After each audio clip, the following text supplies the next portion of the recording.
Assalamualaikum warahmatullahi wabarakatuh. Hari ini, Ramadan hari ketiga. Biasanya, di hari-hari awal seperti ini, kita mulai jujur pada diri sendiri.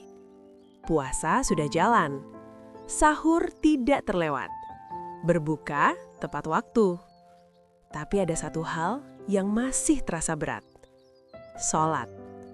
Masih ada yang tertinggal. Masih ada yang ditunda, masih ada yang terasa kosong.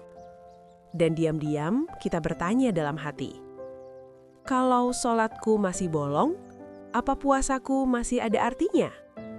Kalau pertanyaan itu pernah muncul di kepalamu, tenang, dengarkan ini pelan-pelan. Ada satu perasaan yang jarang kita ceritakan ke siapapun, rasa malu pada Allah. Malu karena kita berpuasa, tapi sholat masih bolong. Malu karena lisan kita sering menyebut namanya, tapi tubuh kita berat untuk berdiri di hadapannya. Rasa malu itu membuat sebagian orang mendekat, tapi juga membuat sebagian lain menjauh. Ada yang berkata, untuk apa sholat kalau aku masih sering lalai? Padahal rasa malu itu bukan tanda imanmu mati. Itu tanda imanmu masih bernafas. Allah berfirman dalam Al-Quran, sesungguhnya Allah tidak menyia-nyiakan amal orang-orang yang berbuat kebaikan. Surat At-Taubah ayat 120. Perhatikan ayat ini baik-baik. Allah tidak berkata, amal yang sempurna.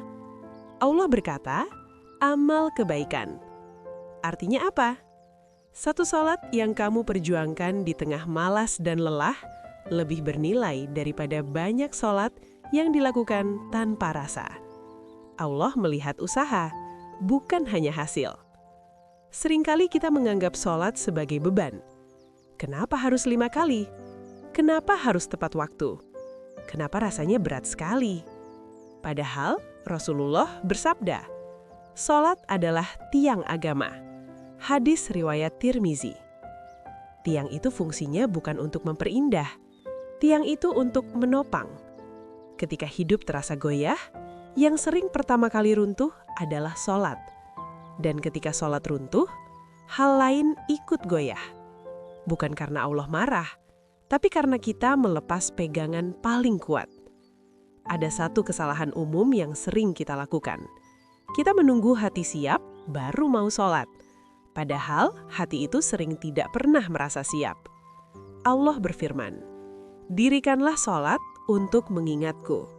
Surat Toha ayat 14. Bukan sholatlah setelah hatimu tenang.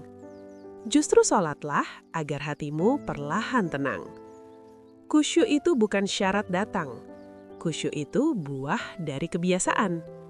Ramadan bukan bulan untuk berkata, aku gagal. Ramadan adalah bulan untuk berkata, aku ingin mencoba lagi.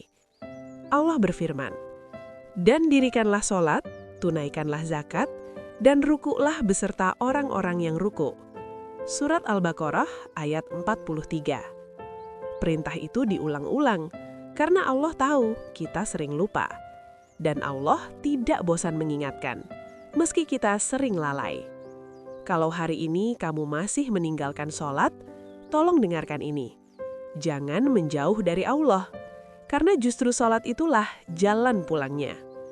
Rasulullah SAW bersabda, perjanjian antara kami dan mereka adalah sholat.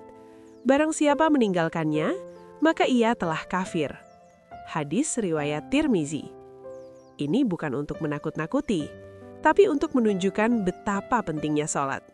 Bukan untuk membuatmu putus asa, tapi agar kamu kembali peduli. Hari ini, aku tidak meminta kamu langsung sempurna. Aku hanya mengajak kamu melakukan satu hal sederhana. Jaga satu sholat. Pilih satu. Subuh, zuhur, asar, maghrib, atau isya. Jaga satu sholat itu dengan sebaik yang kamu bisa. Karena satu yang dijaga lebih baik daripada 5 yang ditinggalkan. Besok, tambah satu lagi, pelan-pelan. Kalau hari ini sholatmu masih bolong, itu bukan akhir cerita. Itu justru titik jujur, tempat perubahan dimulai. Allah tidak menunggu kamu sempurna, Allah menunggu kamu datang. Dan selama kamu masih mau datang, seberapapun tertatihnya langkahmu, pintu hikmah itu masih terbuka. Kita tidak sedang menjadi sempurna, kita sedang kembali. Wassalamualaikum warahmatullahi wabarakatuh.